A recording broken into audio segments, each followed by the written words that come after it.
BJP में आज सांगठनिक चुनाव को लेकर बड़ी बैठक में सभी राष्ट्रीय पदाधिकारी, प्रदेश अध्यक्ष और संगठन से जुड़े लगभग 125 वरिष्ठ नेता करेंगे शिरकत। आज होने वाली बैठक को लेकर गुरुवार रात जेपी नड्डा के आवास पर हुई बैठक। शादी के लिए लड़के और लड़की के उम्र में समानता रखने को लेकर आज संसद की स्थायी समिति की बैठक। कांग्रेस नेता दिग्विजय सिंह की अध्यक्षता वाली महिला और युवा संबंधी संसदीय स्थायी समिति आज इस मुद्दे पर करेगी मंथन। सुप्रीम कोर्ट में आज वाराणसी के ज्ञानवापी विवाद में अहम सुनवाई। हिंदू पक्ष ने याचिका दायर कर मामले से जुड़ी सभी 15 याचिकाओं की सुनवाई एक साथ इलाहाबाद हाईकोर्ट में करने की है अपील। यूपी और मध्य प्रदेश में खाद किल्लत से हाहाकार संभल और महोबा में किसानों का टूटा सब्र। महोबा में सरकारी गोदाम से हुई खाद की लूट संभल और बस्ती में खाद के लिए किसानों में धक्का-मुक्की और कुछ किसान हुए जख्मी। पर्थ में आज से 5 टेस्टों की गावस्कर बॉर्डर ट्रॉफी घरेलू सीरीज में न्यूजीलैंड के हाथों 3-0 से हुई शर्मनाक पराजय को भूलकर मैदान में उतरी है टीम इंडिया। भारतीय टीम में हुए हैं कुछ बदलाव। अमेरिकी कोर्ट से उद्योगपति गौतम अडानी के खिलाफ गिरफ्तारी वारंट जारी। देश में भी मचा सियासी घमासान। राहुल गांधी ने पीएम मोदी पर साधा निशाना। अडानी की गिरफ्तारी सहित जेपीसी जांच की मांग। अडानी मामले को लेकर राहुल गांधी के आरोपों पर बीजेपी का पलटवार। कहा कि राहुल गांधी की आदत ही है झूठे आरोप लगाने की। नेशनल कॉन्फ्रेंस के अध्यक्ष फारूक अब्दुल्ला ने भी अडानी मामले में जेपीसी जांच की मांग की है। कहा कि मुझे उम्मीद है कि केंद्र इस मामले की गंभीरता से जांच करेगा। अमेरिकी कोर्ट में रिश्वत देने के लगे आरोपों को अडानी ग्रुप ने किया खारिज। ग्रुप का बयान कि जिस देश में प्रोजेक्ट लेते हैं उस देश के कानून का सम्मान करते हैं। अडानी की गिरफ्तारी की मांग को लेकर अब कांग्रेस पार्टी की छात्र इकाई एनएसयूआई ने शास्त्री भवन के सामने प्रदर्शन किया और हाथ में पोस्टर लेकर अपना विरोध जताया।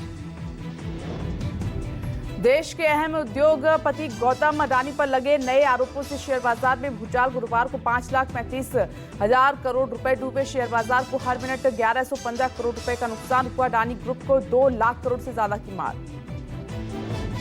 केन्या सरकार ने अडानी ग्रुप के साथ हुई $700 मिलियन का पावर ट्रांसमिशन डील रद्द की। अडानी ग्रुप के साथ इंटरनेशनल एयरपोर्ट विस्तार के $1.8 बिलियन का प्रस्ताव भी रद्द। प्रधानमंत्री नरेंद्र मोदी ने गुरुवार को गुयाना संसद को संबोधित किया। कहा कि दोनों देशों के डीएनए में है लोकतंत्र और विश्व बंधुत्व। दोनों देशों ने एक जैसी गुलामी और संघर्ष देखा है।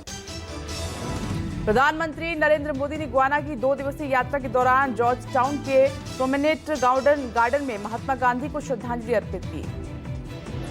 गुयाना की जॉर्ज टाउन में पीएम मोदी ने गुरुवार को कई जगहों का दौरा किया। प्रधानमंत्री ने भारतीय आगमन और आर्य समाज स्मारक का दौरा किया और वहीं जॉर्ज टाउन में सरस्वती विद्या निकेतन सेकेंडरी के छात्रों से भी मिले। गुयाना के 2 दिवसीय दौरे के आखिरी दिन पीएम मोदी राम भजन कार्यक्रम में शामिल हुए। वीडियो में प्रधानमंत्री नरेंद्र मोदी भारतीय समुदाय के साथ झाल मंजीरे के साथ भजन गाते दिखाई दिए। दिल्ली विधानसभा चुनाव को लेकर आम आदमी पार्टी की पहली लिस्ट जारी। 11 नामों का किया ऐलान। छतरपुर से धर्म सिंह तंवर, सीमापुरी से वीर सिंह झिंगान, लक्ष्मीनगर से बीबी त्यागी को टिकट। दिल्ली हाईकोर्ट से आप संयोजक अरविंद केजरीवाल को झटका। आबकारी नीति मामले में केजरीवाल के खिलाफ कार्रवाई पर रोक की अपील खारिज। ईडी चार्जशीट का संज्ञान लेने के निचली अदालत के आदेश को केजरीवाल ने दी थी चुनौती। दिल्ली में गुरुवार को केजरीवाल के खिलाफ बीजेपी का प्रदर्शन। केजरीवाल के घर तक बीजेपी नेताओं ने निकाला मार्च। पुलिस और बीजेपी कार्यकर्ताओं में हुई नोकझोंक। वक्फ संशोधन बिल पर जेपीसी का कार्यकाल बढ़ाने की मांग। विपक्षी पार्टियों ने लोकसभा अध्यक्ष ओम बिरला को लिखा खत। कमेटी अध्यक्ष जगदंबिका पाल पर सुझाव न सुनने का भी आरोप। दिल्ली में बीजेपी की उच्च स्तरीय सांगठनिक बैठक से पहले बिहार बीजेपी नेताओं की बैठक। केंद्रीय मंत्री गिरिराज सिंह के आवास पर होगी प्रदेश बीजेपी नेताओं की बैठक। सपा अध्यक्ष अखिलेश यादव का बीजेपी पर हमला। बोले बीजेपी ने वोट को लूटा, दबाव बनाया और सभी 9 सीटें हार रही है बीजेपी। सबसे ज्यादा अधर्मी पार्टी है बीजेपी। राष्ट्रपति द्रौपदी मुर्मू ने राष्ट्रपति भवन में के संजय मूर्ति को कैग पद की दिलाई शपथ। के संजय मूर्ति ने संभाला कैग का पदभार। उत्तर प्रदेश के वाराणसी में गंगा घाट पर साइबेरियन पक्षियों का हुआ आगमन। गंगा घाट पर पर्यटकों के आकर्षण का केंद्र बने हैं साइबेरियन पक्षी। पाकिस्तान के खैबर पख्तूनख्वा जिले के कुर्रम में भीषण आतंकवादी हमला। आतंकवादियों ने ओचट इलाके में कई यात्री वाहनों पर की फायरिंग। 50 की मौत, कई जख्मी। गाजा में जारी सैन्य कार्रवाई को लेकर इजरायली पीएम नेतन्याहू और पूर्व रक्षा मंत्री यंग गैलेट के खिलाफ गिरफ्तारी वारंट। हेग स्थित इंटरनेशनल क्रिमिनल कोर्ट ने जारी किया वारंट, हमास नेताओं के खिलाफ भी वारंट जारी। आईसीसी के आदेश को इजरायल ने किया खारिज, कहा कि वारंट भेदभावपूर्ण है। अमेरिका ने भी गिरफ्तारी के आदेश को बताया अधिकार क्षेत्र का उल्लंघन। रूसी राष्ट्रपति पुतिन ने अमेरिकी सहित पश्चिमी देशों को यूक्रेन की आड़ में दी धमकी, कहा कि यूक्रेन को हथियार मुहैया कराने वाले खुद को ना समझे सुरक्षित। गुयाना और डोमिनिका के सर्वोच्च सम्मान से सम्मानित हुए प्रधानमंत्री नरेंद्र मोदी। दोनों देशों ने पीएम मोदी को अपना सर्वोच्च सम्मान दिया है। गुयाना के राष्ट्रपति ने सर्वोच्च नागरिक सम्मान ऑर्डर ऑफ एक्सीलेंस से पीएम मोदी को नवाजा। पीएम मोदी ने जताया आभार। इस दौरान पीएम मोदी ने कहा कि सम्मान केवल मेरा नहीं बल्कि 1.4 अरब भारतीयों का भी है। केवल मेरा ही नहीं बल्कि भारत के 140 करोड़ लोगों का सम्मान है। डोमिनिका की राष्ट्रपति सिल्वेनी बर्टन ने पीएम मोदी को अवार्ड ऑफ ऑनर दिया। डोमिनिका ने कोरोना के वक्त पीएम मोदी की मदद और वैक्सीन भेजने को सराहा। महाराष्ट्र और झारखंड में विधानसभा चुनाव के बाद आए एग्जिट पोल में दिखा मिला जुला रुख। किसी सर्वे में महाराष्ट्र में महायुति तो किसी ने महाविकास आघाड़ी को बताया चैंपियन। झारखंड में भी उलझा दिखा एग्जिट पोल। पोला पोल्स, मैट्रिक्स पोल, डायरी, चाणक्य स्ट्रेटेजी से तमाम एग्जिट पोल्स पे महाराष्ट्र में महायुति की वापसी की संभावना जताई गई। हालांकि पीएमएआरक्यू ने एमवीए को भी बहुमत से ज्यादा सीटें देने का अनुमान लगाया है। महाराष्ट्र में 11 एग्जिट पोल में से 6 में बीजेपी गठबंधन यानी कि महायुति की सरकार बन रही है, जबकि 4 एग्जिट पोल्स की बात करें तो कांग्रेस गठबंधन यानी कि महाविकास आघाड़ी को बहुमत मिला है और एक सर्वे में हंग असेंबली भी है। फलौदी सट्टा बाजार के मुताबिक भी महाराष्ट्र में बीजेपी गठबंधन को बढ़त है। अनुमान के मुताबिक बीजेपी को 90 से 95 सीट मिल सकती हैं। राज्य में महायुति को 142 से 151 सीटें मिलने का अनुमान है। वहीं झारखंड की बात करें तो झारखंड में 8 एग्जिट पोल में 4 में बीजेपी नेतृत्व वाली एनडीए की सरकार बनने की संभावना है, जबकि 2 पोल्स ने इंडिया गठबंधन को और 2 ने हंग असेंबली की संभावना जताई है। चाणक्य स्ट्रेटेजीज के वो एग्जिट पोल के मुताबिक एनडीए गठबंधन को 45 से 50 सीटें मिल सकती हैं, जबकि इंडिया गठबंधन को 35 से 38 सीटें मिलती हुई दिखाई दे रही हैं। मैट्रिक्स एग्जिट पोल के आंकड़ों के मुताबिक 42 से 47 पर बीजेपी के नेतृत्व वाला एनडीए गठबंधन कब्जा जमाने जा रहा है। वहीं इंडिया गठबंधन को 25 से 30 सीटें मिलने का अनुमान है। झारखंड में टाइम्स नाउ और जेवीसी के एग्जिट पोल में एनडीए को 40 से 44 सीटें, जबकि इंडिया गठबंधन को 30 से 40 सीटें दी जा रही हैं। झारखंड के लिए सिर्फ एक्सिस माय इंडिया ने इंडिया को बहुमत दिखाया है। एग्जिट पोल में इंडिया के लिए 53 सीटों का अनुमान है, जबकि एनडीए के लिए 25 सीटें हैं। वहीं यूपी उपचुनाव के लिए 9 सीटों को लेकर एग्जिट पोल में कमल खिलता नजर आ रहा है। मैट्रिक्स के एग्जिट पोल की बात करें तो बीजेपी गठबंधन तकरीबन 7 सीटों पर आगे है। वहीं सपा को 2 सीटें मिलने का अनुमान है। सभी एग्जिट पोल यूपी में बीजेपी को बढ़त दिखा रहे हैं। यूपी विधानसभा उपचुनाव को 2027 में होने वाले विधानसभा के सेमीफाइनल के तौर पर भी देखा जा रहा है। महाराष्ट्र में सीएम के तौर पर मौजूदा मुख्यमंत्री एकनाथ शिंदे सबसे ज्यादा 35.8% लोगों की पसंद है। यूबीटी प्रमुख उद्धव ठाकरे की बात करें तो 21.7% हैं। देवेंद्र फडणवीस वहीं 11.7% वोट उनको मिले हैं। अखिलेश यादव ने यूपी उपचुनाव को लेकर ट्वीट कर कार्यकर्ताओं का हौसला बढ़ाया। कहा कि निरंकुश सरकार की तानी हुई बंदूक भी पीडीए के लोगों का हौसला न तोड़ सकी। अखिलेश ने मीडिया को लेकर कहा कि लोकतंत्र के सच्चे चौथे स्तंभ के रूप में अपनी सार्थक भूमिका निभाई। सत्य के साथ अपनी आवाज मिलाने के लिए सभी ईमानदार और सच्चे अधिकारियों को बधाई। यूपी के डिप्टी सीएम केशव प्रसाद मौर्य का अखिलेश पर प्रहार। कहा कि अखिलेश की पीडीए जनता को गुमराह करने का फर्जी खेल है। करहल में दलित बेटी का बीजेपी को वोट देने की बात कहने पर सपा के गुंडों ने हत्या कर दी। केशव मौर्य ने कहा कि अपराधियों को सपा मुखिया का संरक्षण और उनसे गहरा रिश्ता ना होता तो आज यूपी की बेटी जिंदा और सुरक्षित होती। सपा का गुंडों, माफियाओं और अपराधियों का सच उजागर हो चुका है। केशव मौर्य बोले कि अखिलेश यादव सुन लें, पीडीए के झूठे वादों के जनता को गुमराह करना अब संभव नहीं है। सपा को पिछड़े दलित यूपी में एकजुट होकर सफा कर देंगे। यूपी उपचुनाव के दौरान गड़बड़ी की खबरों पर चुनाव आयोग का एक्शन। ईसी ने 7 पुलिसकर्मियों को किया सस्पेंड। इन अधिकारियों पर मतदाताओं को डराने धमकाने और वोटिंग से रोकने का था आरोप। चुनाव आयोग के निर्देशों की अनदेखी करने पर 90 पुलिस अधिकारी, कानपुर में 2, मुजफ्फरनगर में 2 और मुरादाबाद में 3 पुलिसकर्मी सस्पेंड। जेएनके में आतंकी घुसपैठ साजिश मामले में एनआईए का एक्शन, 8 जगहों पर एनआईए की छापेमारी। रियासी, डोडा, उधमपुर, रामबन और किश्तवाड़ समेत 8 जगहों पर एनआईए की छापेमारी।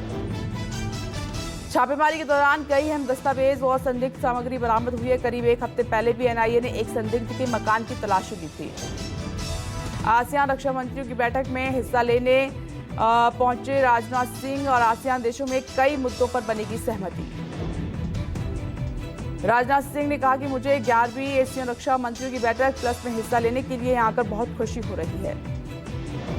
कल रक्षा मंत्री राजनाथ सिंह ने चीन रक्षा मंत्री के साथ द्विपक्षीय वार्ता की। सैन्य संबंध सुधारने को लेकर हुई बात। भारत और चीन ने हाल ही में पूर्वी लद्दाख पे तनाव को कम किया है और डेमचोक और देपसांग के टकराव बिंदुओं से सैनिकों को पीछे हटाने का समझौता किया है। एक बार फिर संवाद यात्रा करेंगे बिहार के सीएम नीतीश कुमार। दिसंबर में संवाद यात्रा पर निकलेंगे नीतीश। महिलाओं से करेंगे संवाद, जानेंगे समस्याएं। इन यात्रा के लिए मंगलवार को कैबिनेट से भारी बजट पास किया गया है। कैबिनेट में ग्रामीण विकास विभाग की ओर से 225 करोड़ 78 लाख रुपए की योजना को मंजूरी दी गई है। अगले महीने शुरू करेंगे नीतीश यात्रा। दिल्ली में वैपिंग के खिलाफ एक कार्यक्रम का आयोजन किया गया। इस कार्यक्रम में भाजपा प्रवक्ता शहजाद पुनेवाला और ओलंपिक चैंपियन दीपा मलिक के साथ साथ कई नामचीन हस्तियों ने हिस्सा लिया। शहजाद ने कहा कि वैपिंग स्वास्थ्य के लिए और समाज के लिए नुकसानदायक है। गुजरात के मुख्यमंत्री भूपेंद्र पटेल ने द साबरमती रिपोर्ट की स्क्रीनिंग में हिस्सा लिया। अहमदाबाद में हुई स्क्रीनिंग में राज्य के गृह मंत्री हर्ष सांघवी और अभिनेता जितेंद्र भी रहे मौजूद। मध्य प्रदेश के मुख्यमंत्री डॉक्टर मोहन यादव ने द साबरमती रिपोर्ट फिल्म के अभिनेता विक्रांत मैसी और राशि खन्ना को सम्मानित किया। यूपी के संत कबीर नगर के घनघटा सीट से बीजेपी विधायक का सादगी भरा वीडियो वायरल। बीजेपी विधायक दूल्हा बने। अपने ड्राइवर के ड्राइवर गणेश चौहान खुद गाड़ी चलाकर ड्राइवर को मंडप तक ले गए। डिजिटल अरेस्ट और साइबर फ्रॉड पर गृह मंत्रालय का एक्शन। 17,000 व्हाट्सएप अकाउंट ब्लॉक किए गए हैं। राष्ट्रपति द्रौपदी मुर्मू ने राष्ट्रपति भवन के संजय मूर्ति को कैग पद की शपथ दिलाई। के संजय मूर्ति संभालेंगे सीएजी का पद। यूपी के बलरामपुर पहुंचे सीएम योगी। सीएम योगी ने देवी पाटन मंदिर का दौरा किया और पूजा अर्चना भी की। प्रयागराज में आईआरसीटीसी ने शुरू की टेंट सिटी बसाने की तैयारियां। अगले वर्ष प्रयागराज में है महाकुंभ। रायपुर में स्वामी विवेकानंद एयरपोर्ट से जल्द शुरू होंगी इंटरनेशनल फ्लाइट। सिंगापुर और दुबई के लिए मिलेगी सीधी फ्लाइट। सीबीएसई की 10वीं और 12वीं बोर्ड परीक्षा 2025 तक की तारीखों का ऐलान। 15 फरवरी से शुरू होने वाली 10वीं की परीक्षा 18 मार्च को होगी खत्म, जबकि 12वीं की परीक्षा 4 अप्रैल तक होगी। केंद्रीय सड़क मंत्री नितिन गडकरी आज बिहार को देंगे कई परियोजनाओं की सौगात। गया के 1 दिवसीय दौरे पर आ रहे गडकरी एनएच से जुड़ी कई परियोजनाओं का करेंगे शिलान्यास और उद्घाटन। जम्मू कश्मीर के बारामूला से सांसद रशीद इंजीनियर की जमानत याचिका पर फैसला। दिल्ली की पटियाला हाउस कोर्ट सुनाएगी फैसला। टेरर फंडिंग केस में रशीद को एनआईए ने 2016 में किया था गिरफ्तार। यूपी के संभल में शाही जामा मस्जिद का प्रारंभिक सर्वे मंगलवार शाम हुआ। सर्वे के दौरान दोनों पक्षों के 5-5 प्रतिनिधि रहे मौजूद। याचिका में दावा किया गया कि प्राचीन मंदिर को मुगल सम्राट बाबर ने 1529 में मस्जिद में बदलकर तब्दील कर दिया था। पंजाब के जेल से 3 घंटे की पैरोल पर बाहर आया बलवंत सिंह राजवाना। भाई की अंतिम अरदास में लिया हिस्सा। पंजाब में पैरोल का मामला गरमाया। भाई के भोग में शामिल हुआ था बलवंत सिंह। हाईकोर्ट ने दी थी इजाजत। याचिका दायर कर राजवाना ने मांगी थी पैरोल। पूर्व सीएम की हत्या के मामले में 30 साल से जेल में बंद है बलवंत सिंह राजवाना। 1995 में पंजाब के पूर्व मुख्यमंत्री बेअंत सिंह की हत्या में शामिल था। एक्सीडेंट के बाद बस 20 फीट गहरी खाई में जा गिरी। बस पे 11 यात्री सवार थे। सभी यात्री बुरी तरह से घायल हो गए हैं। लखीमपुर खीरी में अज्ञात वाहन की टक्कर से बाइक सवार 3 युवकों की मौत हो गई और गोला से अलीगंज की ओर जा रहे थे युवक। अज्ञात वाहन की तलाश जारी। अलीगढ़ में दर्दनाक सड़क हादसा हुआ। यमुना एक्सप्रेस वे पर बस ट्रक की भिड़ंत। हादसे में 5 की मौत, 15 से अधिक घायल। टप्पल क्षेत्र में हुई घटना। दिल्ली से आजमगढ़ जा रही थी बस। ट्रक और बस की टक्कर से बस क्षतिग्रस्त हुई। पेट्रोलिंग पुलिस ने घायलों को रेस्क्यू किया। महाराष्ट्र के पालघर के तारापुर एमआईडीसी के पास एक फैक्ट्री में भीषण आग लगी। आग की लपटें दूर दूर तक देखी जा रही हैं। मौके पर दर्जनों फायर ब्रिगेड की गाड़ियां पहुंची। पूरे इलाके में धुआं फैला। आग की वजह का खुलासा नहीं हो सका। झारखंड के हजारीबाग में प्रशासन की लापरवाही से भीषण सड़क हादसा हुआ है। हादसे में 7 लोगों की मौत हो गई। कोलकाता से पटना जा रही यात्री बस अचानक पलट गई। सड़क पर निर्माण कार्य चल रहा था। सड़क को काटकर गड्ढा ऐसे ही खुला छोड़ दिया गया था। तेज रफ्तार बस उस गड्ढे में जा गिरी। मृतकों की संख्या बढ़ भी सकती है हादसे में, जबकि 2 दर्जन से अधिक घायल हो गए हैं। कई गंभीर घायलों को रांची रिम्स रेफर किया गया है। पिछले कुछ दिनों के मुकाबले दिल्ली एनसीआर की हवा की गुणवत्ता में थोड़ा सुधार हुआ। AQI 400 के आसपास दर्ज किया गया है। अभी भी दिल्ली की हवा बहुत खराब श्रेणी में है, पर ग्रेड 4 का असर दिखने लगा है। प्रदूषण से मामूली राहत है। प्रदूषण में आनंद विहार में दिल्ली का सबसे प्रदूषित इलाका है। आनंद विहार से सटे होने की वजह से गाजियाबाद में भी आज भी स्मॉग दिखा गया। दिल्ली के जवाहरलाल नेहरू स्टेडियम पर धुंध की परत छाई हुई है। विजिबिलिटी कम है। ड्रोन वीडियो सामने आया। दिल्ली में प्रदूषण कम करने के लिए पानी का छिड़काव किया जा रहा है। फिरोजशाह रोड पर मशीन से पानी छिड़का गया। प्रदूषण की मार झेल रहे दिल्ली एनसीआर पर ठंड और कोहरे का डबल अटैक के उत्तर भारत में शीतलहर के बाद तापमान गिरा। दिल्ली, यूपी, एमपी, राजस्थान, बिहार में तेजी से मौसम बदला। बिहार के 11 जिलों में ठंड ने बढ़ाई टेंशन। उत्तरी भागों में घना कोहरा, अलर्ट जारी। वहीं यूपी, एमपी में लोग ठंड से निपटने के लिए अलाव का सहारा ले रहे हैं। मौसम विभाग ने एयरपोर्ट हाईवे पर सतर्कता बरतने की सलाह दी। सुबह देर रात को और कोहरा बढ़ने का अंदेशा जताया गया। राजस्थान में तापमान में गिरावट के कारण अजमेर शहर में कोहरा छाया। लोग खुद को गर्म रखने के लिए आग के पास बैठे नजर आए। हमले से फिर दहला पाकिस्तान। पहले आत्मघाती विस्फोट, फिर कई सैनिकों के सर काट ले गए। बलूचिस्तान के खैबर पख्तूनख्वा की है घटना। बांग्लादेश ने पाकिस्तान के हक में लिया एक और फैसला। ढाका यूनिवर्सिटी में पाकिस्तानी स्टूडेंट्स को आने की अनुमति दी। 2015 से ढाका यूनिवर्सिटी में पाकिस्तानी स्टूडेंट्स पर लगा था बैन।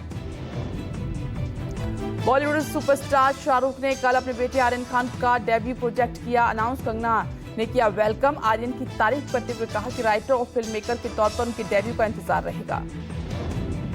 सूर्या बॉबी की 350 करोड़ कंगुआ हुई फ्लॉप। फिल्म रिलीज के 7 दिन बाद भी 100 करोड़ का आंकड़ा नहीं छू पाई। मेगा बजट की फिल्म मुश्किल से मुट्ठी भर कमाई कर पा रही है। भूल भुलैया 3 सिंघम अगेन के क्लैश पर माधुरी दीक्षित ने किया रिएक्ट और क्लैश पर बोली कि दोनों फिल्में अच्छी चलें, अगर फिल्में नहीं चलेंगी तो इंडस्ट्री कैसे ग्रो करेगी। तो आपने देखा कि एक साथ दोनों फिल्में रिलीज हुई, सिंघम और भूल भुलैया 3। इसी पर माधुरी दीक्षित का रिएक्शन भी आया है कि दोनों फिल्मों का ग्रो करना बहुत ज़रूरी है, क्योंकि दोनों फिल्में बहुत अच्छी हैं।